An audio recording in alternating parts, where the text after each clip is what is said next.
There's no getting away from the fact that whatever investment strategy you choose, it's bound to involve at least a degree of risk.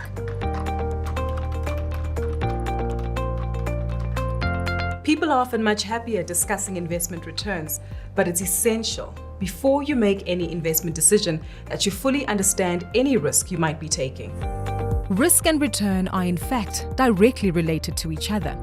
The returns you receive are a reward for the risk you take. That doesn't mean that taking risk guarantees a positive return. Otherwise, it wouldn't be a risk at all. But you can't expect your money to grow unless you're prepared to accept the possibility that you might lose money, at least for the short term. This relationship between risk and return has to do with the uncertainty of the return and then the price that a willing buyer is willing to pay based on that uncertainty. So let's assume I have an investment that we would expect to earn 10% a year, and you want to buy that from me. One of the first things you want to know is how certain is that 10%. And the more risk or uncertainty associated with that 10%, the lower the price that you would be willing to pay for that investment. There are several different types of risk involved when it comes to investing, not the least of which is that you don't take on enough risk. In other words, the risk of not meeting your objectives is far more important than short-term variability in returns. The main risk for most people is the failure to achieve their desired lifestyle and other important goals. That's the number one risk that you need to be thinking of, and everything has to be judged in relation to that. If you can achieve all your goals by leaving all your money in cash under cautious assumptions, then why bother investing? But most people in the real world haven't got overfunded pensions, haven't got more cash than they need, haven't got quite enough, or don't want to save enough, or don't want to continue working until they're 100. So for those people, the risk for them is that they're going to live beyond their capital, and or that inflation is going to erode the purchasing power of their capital, or that taxes or some other catastrophe is going to destroy their wealth and take their wealth from them.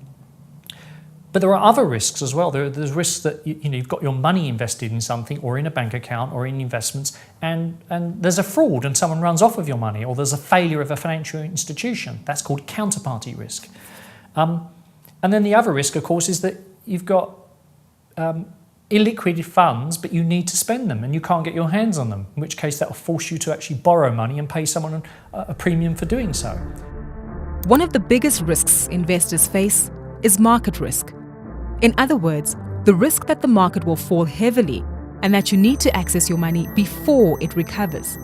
But market volatility is part and parcel of investing in the stock market. Assuming your time horizon is long enough, you shouldn't really see this as a risk at all.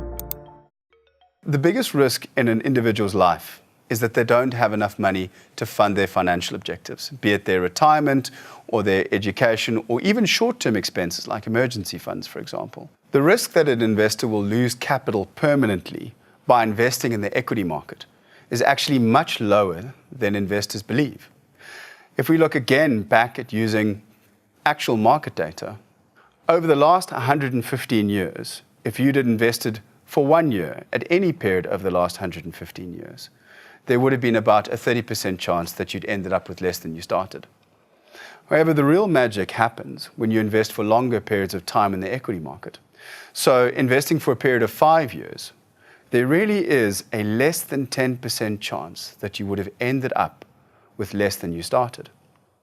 Over a 10-year investment period, there is less than a 1% chance, using historical data, that you would have ended up with less than you started. Another common type of risk is being too concentrated. Even in a bull market, the price of an individual stock can fall sharply. And when the wider economy is thriving, a company or even a country can still default on a bond. You can avoid concentration risk by having a diversified portfolio, reducing the chance of your overall investments underperforming or losing money. Global diversification is something which is important and relevant for all investors, doesn't matter where they live. But it's even more important in a country like South Africa, whose GDP represents less than 1% of the global GDP. Furthermore, we find that there are many sectors or industries that are available worldwide which are not represented in South Africa. So unless one actually moves to other countries, to other asset classes, and then specifically to other sectors, you just don't get the nice level of diversification in your investments that you would have just in your home market. Avoiding concentration risk is not the only benefit of diversification. Staying diversified will create a smoother ride towards your goals. Picture 3 jagged lines, representing 3 different kinds of asset. If you were to hold just one of those assets in your portfolio, you could expect a bumpy ride. But if you bundle the 3 together, the ups and downs are much less pronounced. One reason for this is that when one type of asset zigs, another often zags. Equities and bonds, for example, are broadly speaking negatively correlated. Ultimately, risk is a very personal matter. A portfolio that might be cautious to one investor may be highly risky for another.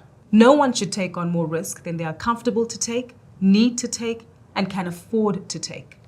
Regardless of your risk appetite, you need to ensure that your portfolio remains diversified.